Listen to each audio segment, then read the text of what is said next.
लेकिन देवताओं से, फरिश्तों से जो प्रार्थना और मिन्नत की गई तो उन्होंने एक मौका, एक अवसर सब इंसान और आदमियों को दे दिया गया कि आप इनको मना लो। अब इंसानों को, आदमियों को धीरे धीरे मनाया जा रहा है कि भाई मान जाओ, मान जाओ, मान जाओ। ये अवसर और मौका दिया। नहीं तो अभी क्या मुसलमानी राष्ट्रों में, क्या चीन में, क्या अमेरिका में, क्या उसमें और क्या इसमें और क्या उसमें, अभी तक न मालूम क्या हो गया होता। ये तो बहुत से लोग कहते हैं कि क्या शिवजी महाराज की समाधि टूटेगी? अगर आपके पास नारद जी की आंख हो तो देख लो, नारद जी की आंख हो तो देख लो। जिनके पास नारद की आंख है वो तो देखते ही है। नारद जी स्वर्ग वैकुंठ में रोज जाते थे और बीड़ा बजाते थे, वहां जाकर और यहाँ घूमते थे। उधर चले गए, ब्रह्मा से मिले, विष्णु से मिले और शिव से मिले। और वो नारद जी विष्णु भगवान के शिरोमणि भक्त। अब जरा सुन लीजिए भक्तों की लीला, बीच में आपको सुना दूं। नारद जी चले जा रहे थे। एक राजा था जिसका बहुत बड़ा राज था। उसके कोई भी औलाद नहीं थी। रानी और राजा ने सोचा कि धन संपत्ति क्या करेंगे, कुछ सेवा की जाए गरीबों, मोहताजों और महात्माओं की। तो नारद जी चले जा रहे थे। जब सुना कि नारद जी आ रहे तो विश्लोक में बड़े प्रसिद्ध और मशहूर थे। राजा ने उनको बड़े आव भगत से ठहराया। नारद जी जब रात्रि को भोजन करके जब शयन करने गए तो पूछा कि मैं स्वर्गलोक में वैकुंठ में जाऊंगा, तुमको कोई बात पूछना हो तो मैं विष्णु भगवान से पूछूंगा। उन्होंने कहा भगवान हमको तो कोई बात नहीं पूछना है, इतना बड़ा राज है, हमको तो कोई औलाद नहीं है, तो इतना जरूर पूछ लीजिएगा कि ये पीछे से कौन इस प्रजा को संभालेगा।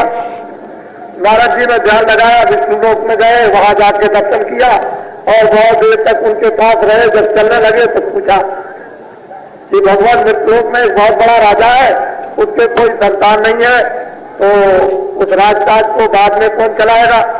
अरे नारद जी तुम नहीं जानते हो, उसने ऐसे बुरे काम किए थे कि 7 जन्म तक तो अभी राजा होगा ही, लेकिन किसी जन्म में भी संतान नहीं होगी।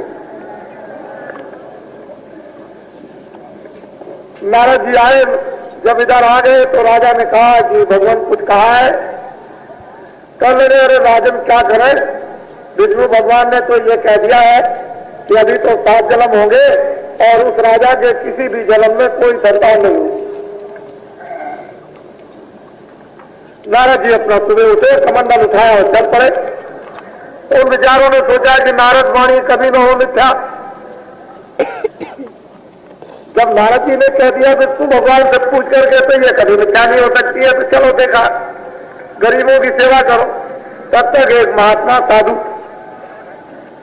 जा रहे थे, उनको बुलाया राज दरबार में, उनको ठहराया और जब भोजन बना करके अच्छा जाए कि आप महाराज भोजन कर लीजिए, कहने लगे हम ऐसे तो भोजन नहीं करते। कहने लगे क्यों? कहने लगे आप अपने लड़के को ले आओ। राजा रानी ने सोचा कि ये तो कोई मजाक कर रहे हैं हमारे को क्या। अरे कहने लगे महाराज वो बच्चा तो बाहर चला गया, वो कहीं, और आप भोजन कीजिए। कहने लगे उसको बुला लो। सिपाहियों को भेजा थोड़ी देर बाहर रहना महल के और आना और फिर कहना इनके सामने कि वो तो न मालूम कहाँ खेलने कूदने गया है और महाराज आप भोजन कीजिए, बाद में आ जाएगा। कहने लगे नहीं, उसको तो ले आओ। जब देखा कि अब भोजन नहीं करेंगे और बड़ा अपमान हो जाएगा तो कहा महाराज हमारे को कोई संतान नहीं। कहने लगे क्यों? कि नारद जी आए थे और उन्होंने विष्णु भगवान से पूछ के बताया कि 7 जन्मों तक तुम्हारे कोई भी संतान नहीं होगी, लेकिन राजा का तो जन्म में होंगे। कहने लगे अच्छा, अच्छा जाओ तुम्हारे 7 बच्चे, 7 बच्चे बस चल दिए। कहकर खाना खाया अपना और सुबह हुआ और चल दिए। हर साल एक बच्चा, हर साल एक बच्चा, हर साल एक बच्चा, हर साल एक बच्चा। हर साल एक बच्चा 7 साल में 7 बच्चे। नारद जी कहीं से आ रहे थे, नारद जी आ रहे, नारद जी बड़ा उनका स्वागत हुआ, खाना वाना बना करके जाए तो 7 बच्चे चारों तरफ बैठे। राजा रानी सब कह लगे ये कौन है? कह लगे महाराज ये सब आपके बच्चे। कह लगे मुझसे तो विष्णु भगवान ने कहा था कि 7 जन्मों तक एक भी नहीं होगा। तो फौरन उन्होंने आंख बंद की और सोचे वहां वैकुंठ लोक में, वहां जाकर के तो विष्णु भगवान ने सोचा कि आज नारद बड़े क्रोध में आ रहे, तो बोले कि अरे बड़ा कलेजे में बड़ा दर्द हो रहा, हाय मैं मरा, हाय मैं मरा, हाय मैं मरा, कलेजे में बड़ा दर्द हो रहा, बड़ा दर्द हो रहा। विष्णु भगवान, विष्णु भगवान, विष्णु भगवान। वहां जब देखा, कहा भगवान आपको क्या हो गया? अरे कह लगे बड़ा दर्द हो रहा, हाय बड़ा दर्द हो रहा। अरे भगवान आपको क्या दर्द हो गया? तो ये दर्द कैसे बंद होगा? कह लगे मृतलोक में से किसी का कलेजा ले आओ और इस पर लेप कर दो तो मैं ठीक हो जाऊंगा। कह लगे अभी जाता हूं। तो नारद जी आए तो यहाँ कलेजा ढूंढते फिरते, जिससे मारते हैं वही लाठी लेकर के खड़ा हो जाता, उससे कहते हैं वही लाठी लेकर खड़ा हो जाता। पर ढूंढते फिरते कोई कलेजा नहीं दे रहा। चलते चलते रेगिस्तान मैदान में पहुंचे, उधर से वही साधु आ रहे थे जिन्होंने 7 बच्चे दिए। चले आ रहे थे, नारद जी को देखा, आइए नारद भगवान कहा इधर जंगल में बड़े चिंताजनक घूम रहे हैं, क्या हो गया है, आप ऐसा क्यों उदास है? कह लगे मैं क्या बतलाऊं, मेरे भगवान को बड़ी तकलीफ है और उन्होंने कहा कि किसी का कलेजा ले आओ, मेरे कलेजे पर लेप कर दो तो मैं ठीक हो जाऊंगा। अरे कह लगे नारद जी इसमें क्या रखा, चलिए मैं देता हूं आपके भगवान को अच्छा करने के लिए, चलिए मैं चलता हूं। चलिए, दोनों ने आंख बंद की और विष्णु लोक में पहुंच गए। कहा भगवान भगवान होशियार हो जाइए, मैं ले आया हूं कलेजा। साधु सामने खड़े हो गए, कह लगे देखिए, कह लगे नारद तुमको मृतलोक में शिरोमणि भक्त कहते हैं कि नारद ऐसा कोई भक्त विष्णु भगवान का नहीं, और तुम क्रोध में, तुमने अपने भगवान के लिए अपना कलेजा न दे सके, और ये मेरा भक्त नहीं है, वो मेरे दर्द को दूर करने के लिए अपना कलेजा देने के लिए यहाँ खड़ा हुआ है। तो नारद मैं तुम्हारी बात मानूं कैसी? इसलिए कहा कि भगवान भक्त के बस में होते आए, जो अपना कलेजा दे देता है उसके भगवान बस में रहते हैं, और जो बनावटी कलेजा दिखाता है भगवान उसकी बात कभी नहीं सुनते। आवाज सुनिए सत्संग।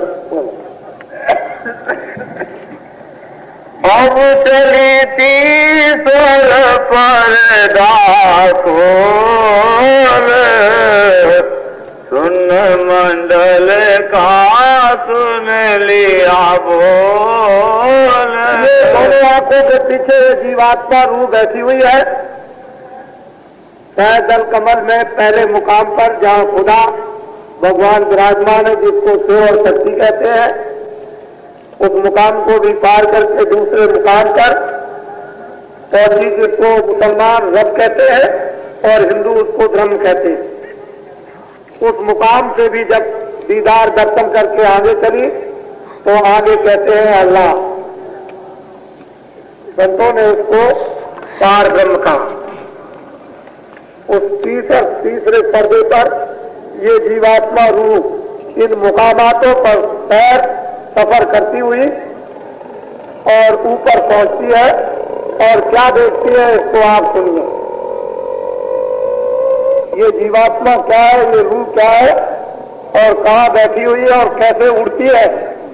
जब उसे उड़ना इस घोंसले से आ जाता है तो फौरन चली जाती है छोड़कर, और उड़ती रहती है अनल पक्षी की तरह से आकाश में, और जब जाती है तो क्षण में ऊपर जाती है और क्षण में, और अरबों मील का सफर, 1-2 मील का नहीं, अरबों मील का सफर ये 1 सेकंड के अंदर करती है और फौरन वापस लौट कर आ जाती है। इसकी चाल इस प्रकार की हो जाती है, इससे बढ़कर के किसी औजार की चाल नहीं। अरबों मील का सफर करेगी तो क्या क्या जलवा और दृश्य देखेगी ये जीवात्मा, ये रूह। इसको फुकराओं ने